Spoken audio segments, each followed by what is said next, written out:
Hi friends, இன்றைக்கி நம்ம சேனலில் பார்க்க போகிற வீடியோ பூண்டு பால் குடிக்கிறனால நமக்கு என்னென்ன நன்மைகள் கிடைக்குது, யாரெல்லாம் பூண்டு பால் குடிக்கலாம், யாரெல்லாம் குடிக்கக்கூடாது, எப்போ எப்படி குடிக்கணும், எவ்வளோ நாள் குடிக்கணும் அப்படிங்கிறத பற்றிலாம் இந்த வீடியோவில் நம்ம பார்க்கலாங்க. ஃபஸ்ட்டு பூண்டு பால் எப்படி செய்யுதுன்னு பார்க்கலாம். ஒரு கிளாஸ் பாலில் தண்ணி 1/4 கிளாஸ் ஊற்றிக்குங்க. ஒரு கிளாஸ் பாலுக்கு 4லேருந்து 5 பூண்டு பால் வரைக்கும் சேர்த்துக்கணுங்க. 5 பல் பூண்டை தட்டி அந்த பாலில் போட்டு கொதிக்க விடுங்க. கொதிச்சதுக்கப்புறமா அடுப்பை சிம்மில் வச்சு பூண்டை வேக விடுங்க.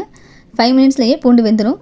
பூண்டு வெந்ததுக்கப்புறமா அதில் 1/4 ஸ்பூன் மிளகுத்தூள், 1/4 ஸ்பூன் மஞ்சத்தூள், டேஸ்ட்டுக்கு தகுந்த மாதிரி பனங்கற்கண்டு கொஞ்சமாக சேர்த்து அடுப்பை ஆஃப் பண்ணிடுங்க. ஒயிட் சுகர் சேர்க்கக்கூடாதுங்க, பனங்கற்கண்டு தான் சேர்க்கணும். இதை வடிகட்டக்கூடாது. அந்த பூண்டோடையே சேர்த்து அந்த பால் குடிச்சிடணுங்க. எந்தெந்த டைமில் குடிக்கணும்னு பார்த்தீங்கன்னா, நைட் டைமில் தூங்க போகிறதுக்கு முன்னாடி இந்த பூண்டு பாலை குடிச்சிட்டு தூங்கணும்னா நமக்கு நிறைய நன்மைகள் கிடைக்குங்க. தூக்கமும் நல்லா வரும். வயிற்றில் புழுக்கள் இருக்கிறவங்க இந்த பூண்டு பாலை காலையில் வெறும் வயிற்றில் குடித்தாங்கன்னா புழுக்கள் எல்லாம் அழிஞ்சிருங்க. இந்த பூண்டு பால் குடிக்கிறனால நமக்கு என்ன நன்மைகள் கிடைக்குதுன்னு பார்த்தீங்கன்னா, ரத்தத்தில் சேர்ற கொழுப்புகளை குறைக்குதுங்க. இதயத்தில் ஏற்படக்கூடிய அடைப்புகளை நீக்குது. நமக்கு இதய நோய்கள் ஏற்படாமல் பாதுகாக்குதுங்க. செரிமானத்தை சீராக்குது. இதெல்லாம் நமக்கு செரிமான பிரச்சனைகள் ஏற்படாது. வெயிட் லாஸ் பண்ணுறதுக்கும் ஹெல்ப் பண்ணுதுங்க. நம்ம உடம்புல நோய் எதிர்ப்பு சக்தியை அதிகப்படுத்துதுங்க. நமக்கு சளி காய்ச்சல் வந்தால் உடனே நம்ம பூண்டு பால் குடித்தோம்னா க்யூர் ஆயிருங்க. இந்த பூண்டு பாலை தொடர்ந்து குடித்தோம்னா முகப்பரு வராதுங்க. வாய்வு பிடிப்பு, இடுப்பு வலி, முதுகு வலி, மூட்டு வலி, கைவலி, கால்வலி போன்ற உடல் வலிகளை நீக்கிடுதுங்க.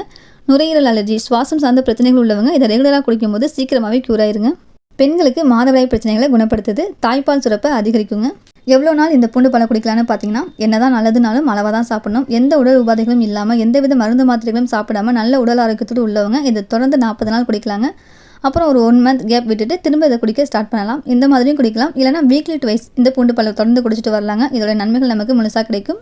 அடிக்கடி மருந்து மாத்திரை சாப்பிட்றவங்க இதை வாரத்துக்கு 1 நாள் இல்லை மாதத்துக்கு 2 நாள் இதை சாப்பிட்லாங்க.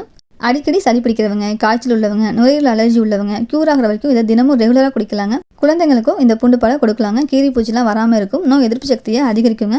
குழந்தைங்களுக்கு கொடுக்கும்போது 1 கிளாஸ் பாலுக்கு 2 பூண்டு பாலை தட்டி போட்டுக்கோங்க. அடுத்து யாரெல்லாம் பூண்டு பாலை குடிக்கக்கூடாது அப்படின்னு பார்க்கலாம். யாருக்கெல்லாம் பூண்டு சாப்பிட்டா வாந்தி வரும், நெஞ்செரிச்சல் வரும், மயக்கம் வரும், ஒத்துக்காது, அலர்ஜியை உண்டாக்கும், தோல் தடிக்கும் அப்படின்னு சொல்கிறவங்க பூண்டு பால் சாப்பிடக்கூடாதுங்க. லோ பிளட் ப்ரெஷர் உள்ளவங்களும் பூண்டு பால் சாப்பிடக்கூடாது. அறுவை சிகிச்சை செஞ்சவங்க பூண்டு பால் சாப்பிடக்கூடாதுங்க. ஏதாவது ஒரு நோய்க்காக மாத்திரை அதிகமாக சாப்பிட்றவங்க இந்த பூண்டு பாலை மாதத்துக்கு 1 தடவை இல்லை 2 தடவை குடிக்கிறது நல்லதுங்க. ஏன்னா மருந்து மாத்திரை சாப்பிட்றவங்களுக்கு இது எதிர்வினையை உண்டாக்கிடும். பூண்டு பாலில் தீமையை விட நன்மைகள் தாங்க அதிகமாக இருக்குது. இவங்களை தவிர மற்ற எல்லாருமே பூண்டு பாலை குடிக்கலாம். அதோட நன்மைகள் நமக்கு கிடைக்குங்க. இந்த வீடியோ உங்களுக்கு யூஸ்ஃபுல்லாக வந்திருக்கும் அப்படின்னு நினைக்கிறேன். இந்த வீடியோ பிடிச்சிருந்தா லைக் பண்ணுங்கள். இந்த வீடியோ யூஸ்ஃபுல்லாக இருக்குன்னு நினச்சிங்கன்னா உங்கள் ஃப்ரெண்ட்ஸ்க்கும் இந்த வீடியோவை ஷேர் பண்ணுங்கள். மறக்காமல் நம்ம ஸ்வீட் ஹோம் தமிழ் சேனலை சப்ஸ்கிரைப் பண்ணிடுங்க. தேங்க்யூ.